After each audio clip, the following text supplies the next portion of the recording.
Hello and welcome back to another comparison video on the KenOhWee channel. Today we'll be taking a look at the Iron Man Mk.85 character, and on one corner you have the newly released Mafex Iron Man Mk.85 Endgame version by Medicom Toys, and on the other corner we have three candidates from Bandai's Figuarts line. We've got the Mk.85 figure, the Mk.85 Final Battle Edition, and the Mk.85 I Am Iron Man Edition. I mean, if it's not already clear which company milks the most out of one character, here's a visual reference. Now you may be wondering why the Figuarts Final Battle Mk.85 is in the box. Well, it's because I sold my old one and ended up buying a new one, but I'm not going to open it again since I'm thinking of selling this after getting the Mafex Mk.85. So you'll be seeing clips of my previous review of the Mk.85 Endgame version when comparing some things. And if you're interested in my full detailed review of each of these figures, links are in the description down below. And before we get things rolling, please understand that all thoughts and opinions are based on my own and may not reflect what others may feel, think, or experience about any of these figures. So now that's all of the way, let's start talking about their figure design. For the Figuarts figures, the Endgame version is essentially the Mk.85 figure with shoe polish, just to make it a little quote-unquote dirtier. And the I Am Iron Man edition is essentially the same figure as the two with added battle damage sculpts. So just trying to compare apples to apples using the Mafex Mk.85 and the Figuarts Mk.85, the first version. Right from the start, there's already a noticeable difference between the two, and it's in the colors. The Figuarts figure is more on the darker red, more on the maroon side, whereas Mafex has that vibrant red color that's popping. Also, it's not just the color scheme that is different. There are details on this figure that are quite different to one another. Starting with the neck, Mafex has more detailed lines like in the throat area, and the silver squares are much closer together than the Figuarts figure. Even going down to his traps and collarbone area, Mafex got that gold line, whereas Figuarts does not. In the collarbone is like a V on the Mafex, whereas it's broken into 3 segments for the Figuarts. So bringing up the movie still for accuracy comparison, see how in the movies Iron Man's got the gold line, that V on the collarbone, and there's even this blue square which is present on the Mafex figure. But for Figuarts, they've decided to do a cut where the chest piece is to allow more movement on the arm, but that came at the cost of figure detail and accuracy. The chest piece on the Figuarts look narrower as well, and all that detailing between the shoulder and chest is gone. Whereas for the Mafex figure, the chest looks much wider and again, much more accurate. Going to the shoulder guard now. I know this feels like I'm being too anal about the details, but when you've already put so much money into this, anal you must be. So for Mafex, this shoulder guard is on a hinge, which unfortunately isn't as secure, and for the Figuarts, it's part of the arm, which means you won't get that shoulder flap action. But in terms of detail and how it looks, for the Figuarts, it looks a lot more rounded, like a very muscular shoulder, whereas Mafex shoulder looks like an armor. Plus, that separation between the chest and the armor on the Figuarts doesn't flow as nicely as Mafex's design. Even the sculpting detail is different, where you've got bigger gold surface on the shoulder, whereas Mafex is slightly narrower, but Mafex got more lines on the bicep and that gold piece on the forearm, but Figuarts got more line details on the forearm. However, I can't find any precedents from the movies to compare this with, so I'll never know who is more accurate one here. The arc reactor is a lighter blue on the Mafex figure and a darker blue on the Figuarts. Both have details, but on the Mafex, due to the lighter blue, it's a little harder to see the details. For the abs, there's a lot more silver on the Figuarts figure, and that silver lining was carried across the ab line, whereas there's a lot more red on the Mafex figure. Bringing up the reference image again, I mean there's no silver lining on the abs.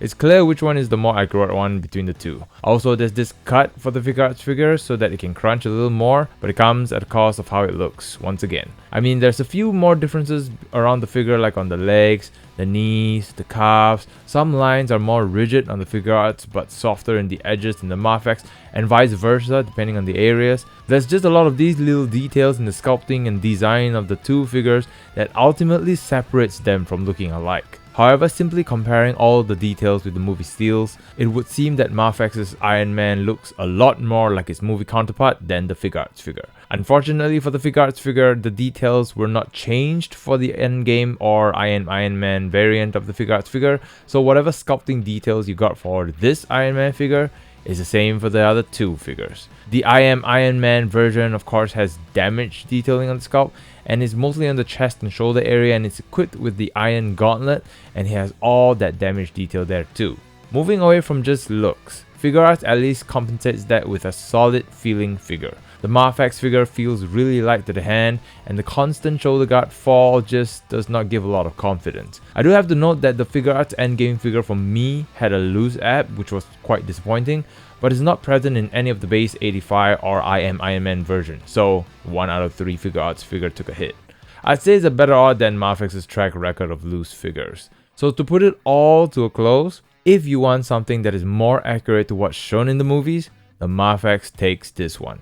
If you don't care about how accurate it looks, and you just want a more solid feeling Iron Man figure that looks close but not 100% accurate to the Mk.85 suit design, then for this, I'd have to give it to the Figuarts figure because it just feels a lot more sturdy. But then you'd have to choose between 3 variants of the Figuarts figure, so I'll leave that decision up to you. Articulation. As always, we come to my favorite portion of the comparison, and since the other 2 Figuarts Iron Man are the same, I'll simply be using one of them for this comparison. So without further ado, I present to you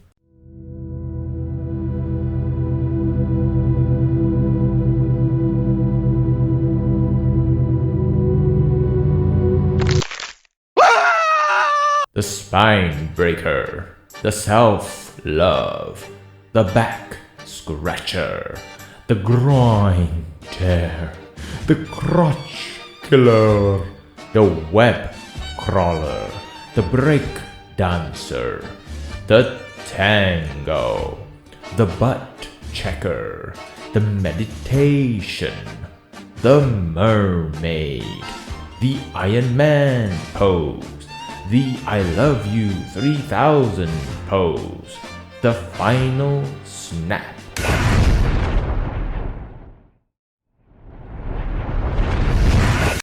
Hey, welcome back. I've been waiting for you for 5 years to continue this comparison. Now that you're finally back, let's continue and talk about accessories. Let's talk about Mafex's accessories first. It comes with a total of 5 pairs of interchangeable hands, an additional forearm with the Iron Gauntlet and an interchangeable snapping finger, 2 pairs of blast effects, 3 interchangeable hits, 1 with the faceplate on, 1 with faceplate off, and another fully unmasked Tony Stark head with the neck peg as well. A pair of cannons, 1 blade, the Iron Tentacle, and the big blue shield. For the Figuarts accessories, starting with the base Mk.85, you get a total of 5 interchangeable hands and 3 pairs of blast effects. 2 pairs for the hands and 1 for the legs. And that's it. I know, very sad. Moving to the next one, which is the Endgame version. For this one, it still comes with the 5 pairs of interchangeable hands, the 3 blast effects, this time in orange, just because, but additional blast effects for the Iron Tentacle, which it also comes with. It also comes with the big blue shield, 1 hand with the blade glued to it, and 2 interchangeable head accessories, 1 masked and 1 unmasked. So a huge step up from the base Mk.85 package. Then we've got the I Am Iron Man edition, where it comes with a pair of cannons, 1 fisted left hand, 1 right open fingers hand with some effects, 1 right hand with snapping fingers, the 2 interchangeable heads again, but the unmasked Tony Stark head has some blood on it, and it comes with the base just so you can create this iconic scene, because we all remember where he was kneeling when he snapped those fingers, right? Right? So just bringing up some differences between the accessories. With the Iron Tentacles, for the Figuarts, it's pegged on the back, whereas for the Mafex, you'd have to remove the entire back piece and peg it in. Pros and cons for both accessories. For the Mafex, this accessory creates a seamless look with body, which again is going for accuracy, whereas for the Figuarts, there's more posability and there are pieces at the end that can be removed to equip the blast effect, which looks great. But if you lose these pieces, then forever cry. For the blade, Mafex can hold it on both hands. Figuarts' blade is glued on the right hand only. Blast cannons on both packages don't change the fact that they make the Iron Man figures look like crabs. When it comes to the Iron Gauntlet, there's a lot more details on the I Am Iron Man Iron Gauntlet hand, whereas the Iron Gauntlet on the Mafex is lacking some finesse. The effect on the Figuarts accessory helps with adding that fun factor. For the Tony Stark unmasked head, it's a toss-up, really. I mean, they both have resemblance to Robert Downey Jr., but I don't think either of them totally nailed it. On Mafex's side, the eyes are really close to each other and he looks utterly depressed, whereas for Figuarts, that's a spray-painted beard. So yeah, flip a coin. The blue shield is a bit darker and has a bit of a purple hue for the Figuarts package, whereas it's a much lighter blue on the Mafex's package. So just to put things into perspective, you'd have to purchase at least two versions of the Figuarts Iron Man figures, the Endgame and the I Am Iron Man Edition packages, just to get almost the same amount of accessories as the Mafex package, with just a little bit extra. So if we're talking about value, it's clear that Mafex takes it here. It's a shame they didn't provide the canons to the Endgame version because they needed a reason to justify the I Am Iron Man Edition release. Otherwise, the Figuarts Endgame package would have been a no-brainer between all the Figuarts packages, and it would have been a much bigger dilemma choosing between Mafex and Figuarts, but as it stands now, I'd go with Mafex unless you're really wanting that damaged, dirty and bloody Iron Man look. Scale. And here are the Iron Man Mk.85 action figures, standing next to other action figures for scale comparison. Conclusion. So in summary, it's a shame, really. The excitement for the Mafex Iron Man figure is overshadowed by its timing. By this time of its release, people would have already owned either one or all Figuarts figures and are already looking at other characters or action figures. And there's nothing in the media at the moment that's reviving any interest for this character, so it's just bad timing for the Mafex Iron Man release. Even though it is the more accurate Iron Man figure and the more complete Iron Man Mk.85 package compared to the Figuarts figures or package as a whole. However, if you have been extremely patient, then congratulations. You have resisted all of Bandai's milking temptation, and this is your reward. And this is a great reward indeed. However, if you're not interested in the Mafex and you're still wondering which is the best Figuarts Iron Man figure between the three, then in my humble opinion, I'd pick the Endgame version because it is the more complete Iron Man Mk.85 package among the three Figuarts figures. However, if you already bought the Mafex Iron Man Mk.85 and you're wondering which of the Figuarts Iron Man figure to purchase to add to the collection, then I'd go with the I Am Iron Man Edition, just for that battle damage sculpt to have some variation to your collection. With that all said, that concludes my comparison for all of the Iron Man Mk.85 figures from Medicom Toys and Bandai for now. I hope you enjoyed today's episode. If you did, do consider hitting that like and subscribe button, and do let me know your thoughts about these figures in the comment section down below. Which of these figures would be your definitive Iron Man Mk.85 action figure that deserves a spot in your collection or your shelf? I'll be very interested to hear your thoughts. Thank you very much for watching. Until the next review, take care and have an amazing week. Like to see more videos like this one? Well, say no more. Let me present to you the end screen. Click on video 1 or video 2 for more entertainment.